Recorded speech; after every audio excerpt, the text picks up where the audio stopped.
আমাদের পাড়া আমাদের সমাধান প্রকল্পে টাকা আত্মসাতের অভিযোগে চাঞ্চল্য ছড়িয়েছে করিমপুর 2 নম্বর ব্লকের রহমতপুর পঞ্চায়েত এলাকায়। স্থানীয় সূত্রে জানা গিয়েছে, আমাদের পাড়া আমাদের সমাধান প্রকল্পে রহমতপুর রথতলা দুর্গা মন্দিরের পেছনে বন্ধুমহল ক্লাবের পুকুরের গার্ডওয়াল নির্মাণের জন্য পরিকল্পনা করা হয়। এর জন্য বরাদ্দ করা হয়েছে 2,21,000 টাকা।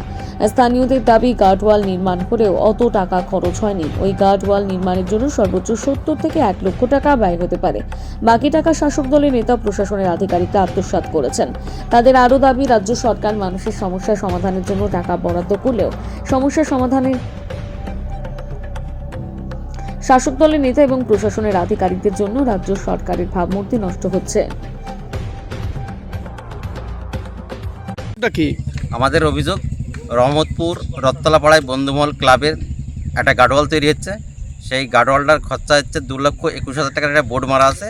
এই টাকাটা মমতা ব্যানার্জি দিয়েছে, কিন্তু এই টাকাটা ওরা খরচ করতে পারেনি। এই জায়গাটায় যে টাকাটা খরচ হয়েছে সেটা খুব নিম্নমানের ইট দিয়ে, নিম্নমানের বালি পাথর দিয়ে খরচটা করেছে। কিন্তু এই টাকাটা মমতা ব্যানার্জির টাকা, মমতা ব্যানার্জি টাকাটা দিয়েছে, মমতা ব্যানার্জির দুর্নাম হচ্ছে এতে। যেহেতু এই কাজটা ওরা সঠিকভাবে করছে না, আমাদের এখন মেন প্রশ্ন হলো কি যে এই যে 2,21,000 টাকা বরাদ্দ হয়েছে, এই টাকায় থেকে 1 লক্ষ তো খরচ হয়েছে, কিন্তু একটা ঘর তৈরি করতে গেলে 1,20,000 টাকা খরচা। এখানে দুটো ঘরের সমান টাকা এসেছে, কিন্তু বাকি টাকাটা কোথায় গেল, কে খেলো, আমাদের এটাই প্রশ্ন। আমার পাড়া আমার সমাধানে মমতা ব্যানার্জি টাকা পাঠাচ্ছে, কিন্তু সেই টাকা কোথায় যাচ্ছে এবং কারা আত্মসাৎ করছে বলে আপনার মনে হয়?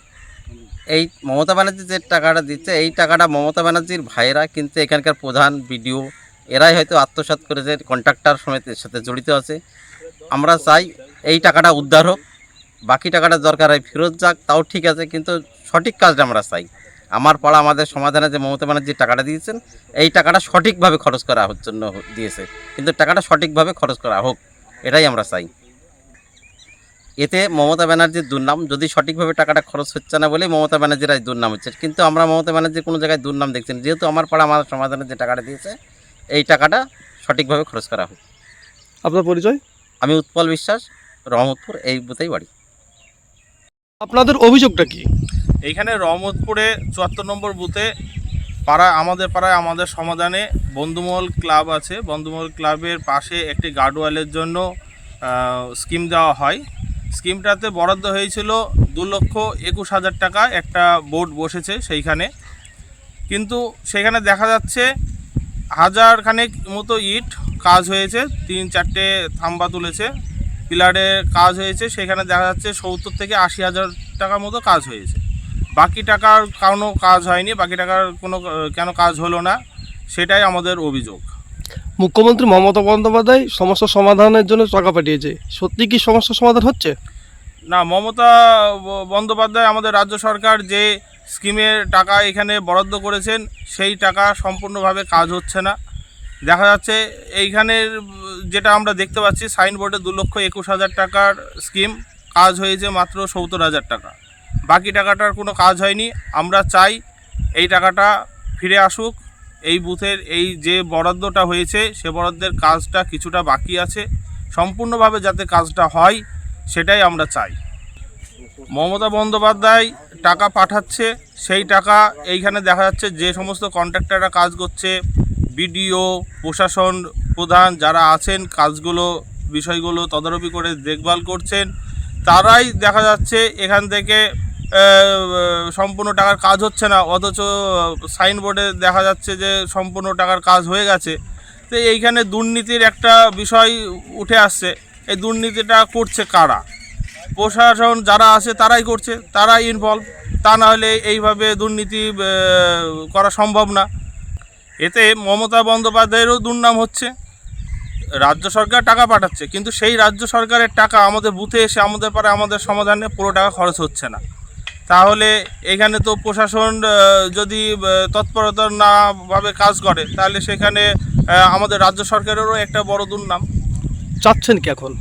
আমরা চাইছি যে 2,21,000 টাকার স্কিমটা এখানে সাইনবোর্ড লাগানো আছে, সেই 2,21,000 টাকার কাজই সম্পূর্ণভাবে হোক। এখানে কেউ যাতে কাটমানি না খেতে পারে, প্রশাসন সেই জিনিসটা ভালোভাবে দেখুক, এই বিষয়টা ভালোভাবে খতিয়ে দেখে এই 2,21,000 টাকার যতটা কাজ হয়েছে বাকি টাকাটা রিটার্ন করুক, করে কাজটা সম্পূর্ণ করুক। এখানে আনুমানিক কত ইট খরচ হয়েছে বলে মনে হচ্ছে? এখানে 1000-1200 মতো ইট খরচ হয়েছে। আর সিমেন্ট বালি যা পরিমাণ দেখছি, এটা কোনো রেডিমেড কাজের মতো কাজ। 1,20,000 টাকা যদি একটা ঘরের জন্য রাজ্য সরকার বরাদ্দ করে থাকেন, এখানে 2,21,000 টাকার স্কিম দুটো ঘরের সমতুল্য, তাহলে এখানে একটা যা ব্যাপক পরিমাণে কাজ হওয়ার কথা। বলো। এই প্রাচীরটায় দেখা যাচ্ছে গার্ডওয়ালে 30 ফুট মতো চওড়া হয়েছে, আনুমানিক 5 থেকে 6 ফুট হাইট। আপনার পরিচয়? আমার নাম বিপ্লব প্রামাণিক, আমি রহমতপুর এই এলাকারই স্থানীয় বাসিন্দা। আপনার কি মনে হয় যে পরিমাণে কাজ হয়েছে তাতে 2,21,000 টাকা কি খরচ হতে পারে? দেখুন, এটা তো স্যাটিসফাইড করবে আমাদের ইঞ্জিনিয়াররা, যে কত টাকার কাজ হয়েছে বা কম হয়েছে কি বেশি হয়েছে তার কি বিল দেওয়া যায়, সেটা সম্পূর্ণ আমাদের ইঞ্জিনিয়ারের উপর ডিপেন্ড করবে। তো আপনার উপরে অভিযোগ উঠেছে এই টাকা আপনি আত্মসাৎ করেছেন, কি বলবেন? এই অভিযোগ সম্পূর্ণরূপে মিথ্যা। এটা জাস্ট আমাদের এবং মামাটি সরকারকে বদনাম করার জন্য এটা বিরোধী পক্ষের তরফ থেকে প্ল্যান করে করা হয়েছে। এই অভিযোগের সাথে কোনো না, এই অভিযোগের সাথে বাস্তবের কোনো মিল নেই। আপনার পরিচয়? আমি রহমতপুর জিপি প্রধান শম্পা বিশ্বাস।